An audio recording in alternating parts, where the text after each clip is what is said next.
مکہ سے روانگی اختیار کرنے کا ارادہ کر چکے تھے تو حضرت ابن عباس نے کئی دفعہ منع کیا، اور انہوں نے کہا کہ جو اپنے آپ کو علی کے شیعہ کہتے ہیں وہ آپ کے وفادار نہیں ہیں، غدار تو ہو سکتے ہیں، دشمن تو ہو سکتے ہیں، مخالف تو ہو سکتے ہیں، آپ کے لیے جان لیوا تو ہو سکتے ہیں، پر آپ کے ساتھ محب دار نہیں ہو سکتے۔ شہادت حسین رضی اللہ تعالی عنہ کے حوالے سے کہ شہادت کیا چیز ہے کہ جس میں اتنا لطف ہے کہ شہید جب شہید ہوتا ہے تو اس کو اپنے بدن کی تکلیف کا یکسر علم ہی نہیں ہوتا۔ آج جو شہیدوں کا ماتم کرتے ہیں ان کو اپنی عقل پر ماتم کرنا چاہیے کہ کس بات کا ماتم ہے، کہ شہادت حسین کا ماتم ہے، کہ وہ شہید کیوں ہوئے اس لیے ہم ماتم کر رہے ہیں۔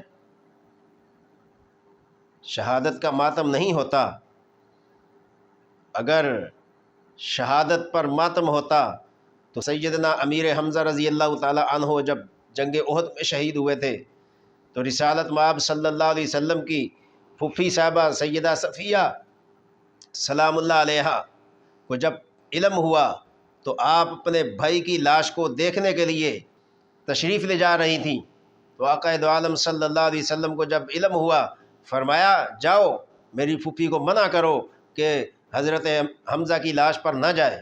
سیدنا امیر حمزہ رضی اللہ تعالیٰ عنہ صرف شہید نہیں تھے، ان کے بدن کے ٹکڑے کر دیے گئے تھے، کلیجہ نکال لیا گیا تھا، اس کا ہار پرو دیا گیا تھا، اس قدر ان کی لاش کی بے حرمتی کی گئی۔ تو رسالت مآب صلی اللہ علیہ وسلم نے سوچا کہ اس حالت میں جب ایک بہن اپنے بھائی کو دیکھے گی تو کیا اس کے جذبات کنٹرول ہو سکیں گے؟ کیا وہ برداشت کر سکے گی؟ کیا ایسی لاش کو دیکھ کر سکون مل سکتا ہے؟ تو جب آپ نے منع فرمایا تو سیدہ صفیہ سلام اللہ علیہا کیا فرماتی ہیں کہ اے بھتیجے، کیا آپ یہ سمجھتے ہیں میں وہاں جا کر گریبان چاک کروں گی، میں اپنے بال نوچوں گی؟ یقیناً ایسا نہیں ہوگا۔ تو میں ان ماتمیوں سے پوچھنا چاہتا ہوں، حضرت امیر حمزہ رضی اللہ تعالیٰ عنہ کو جس طرح شہید کیا گیا ان پر زیادہ ماتم ہونا چاہیے تھا۔ جس نبی کے چچا کی لاش کے ٹکڑے ٹکڑے کر دیے گئے، کلیجہ جسم سے نکال لیا گیا، اس کے تسبیح کے دانوں کی طرح اس کو دھاگے میں پرو دیا گیا ہو، تبھی تو نبوت پریشان ہوتی تھی جب وحشی ایمان لانے کے باوجود اللہ کے نبی کی آنکھوں کے سامنے آتا تھا تو اللہ کے نبی فرماتے تھے میرے سامنے مت بیٹھا کرو، ٹھیک ہے تمہیں معاف کر دیا، ٹھیک ہے تم نے کلمہ تو پڑھ لیا ہے، مگر میرے پیچھے بیٹھا کرو، تمہیں دیکھ کر مجھے چچا کی یاد تازہ ہوتی ہے۔ ان ماتمیوں سے پوچھو کہ اگر وہاں ماتم نہیں ہوا تو امام حسین رضی اللہ تعالی عنہ کی شہادت بھی ایک اعلیٰ درجے کی شہادت ہے۔ تمہارے ماتم کی وجہ سے امام حسین کو عزت نہیں ملی، تمہارے ماتم کی وجہ سے وہ شہید نہیں ہوئے، بلکہ تمہارے ماتم کو ختم کرنے کے لیے وہ شہید ہوئے۔ اور حضرت ابن عباس رضی اللہ تعالیٰ عنہ کی حدیث موجود ہے، امام حسین جب مکہ سے روانگی اختیار کرنے کا ارادہ کر چکے تھے تو حضرت ابن عباس نے کئی دفعہ منع کیا، اور انہوں نے کہا کہ جو اپنے آپ کو علی کے شیعہ کہتے ہیں وہ آپ کے وفادار نہیں ہیں، غدار تو ہو سکتے ہیں، دشمن تو ہو سکتے ہیں، مخالف تو ہو سکتے ہیں، آپ کے لیے جان لیوا تو ہو سکتے ہیں، پر آپ کے ساتھ محب دار نہیں ہو سکتے۔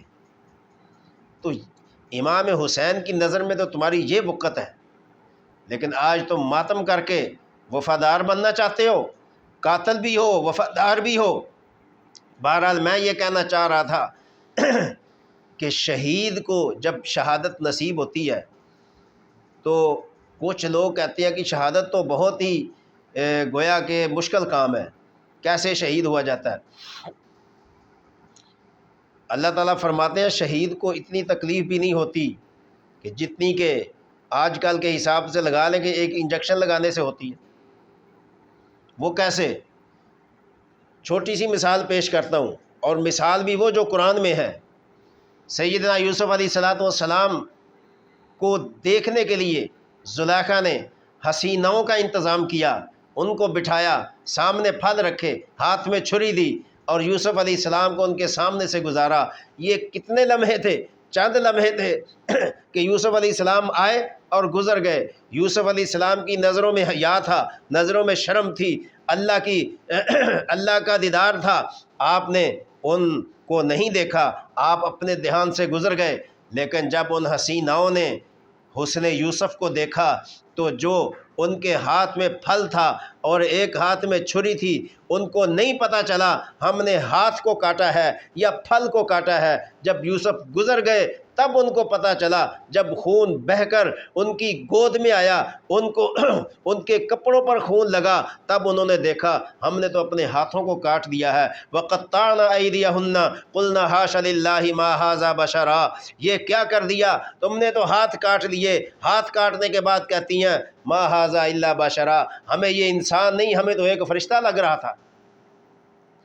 اگر ان چند لمحے کے حسن یوسف کو دیکھ کر، حضرت یوسف کے حسن کو دیکھ کر، دیدار یوسف کو دیکھ کر ان حسیناؤں نے اپنے ہاتھ کاٹ دیے تھے، تو جب شہید ہوتا ہے، شہادت نصیب ہوتی ہے، تو اس کے سامنے حسن خدا ہوتا ہے، خدا کا دیدار ہوتا ہے، اور پھر شہادت بھی شہادت حسین ہو، نواسہ رسول کی شہادت ہو، اس کے سامنے خدا کے دیدار کا عالم کیا ہوگا۔ جب شہید خدا کا دیدار کر رہا ہوتا ہے تو اس کو نہیں پتہ چلتا میری گردن کٹتی ہے، اس کو نہیں پتہ چلتا میرا ہاتھ کٹتا ہے، اس کو نہیں پتہ چلتا کہ میرا جسم کٹ رہا ہے، ٹکڑے ٹکڑے ہو رہا ہے۔ اس لیے اس کی پوری توجہ تو دیدار خدا میں ہوتی ہے، جسم کا اس کو کوئی علم نہیں ہوتا کہ میرے جسم کے ساتھ کیا ہو رہا ہے۔ یہ شہید کا مرتبہ اور مقام ہے، تو اس شہادت پر ماتم کرنا چاہیے۔ اس شہادت پر کیا ماتمی جلوس نکال کر پورے ملک میں کیا فساد برپا کرنا چاہیے؟ لوگوں پر رستے تنگ کرنے چاہیے اس شہادت کی وجہ سے؟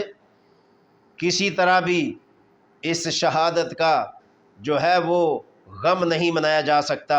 یہ شہادت ایسی شہادت ہے کہ اس شہادت کی وجہ سے جنہوں نے شہید کیا ان کے حصے میں لعنت آئی، فسق آیا، فجور آیا، اور جو شہید ہوئے ان کے لیے بلند مقام آیا، اللہ کے نبی کی بتائی ہوئی فضیلت آئی، اور جنت میں ان کو درجات ملے۔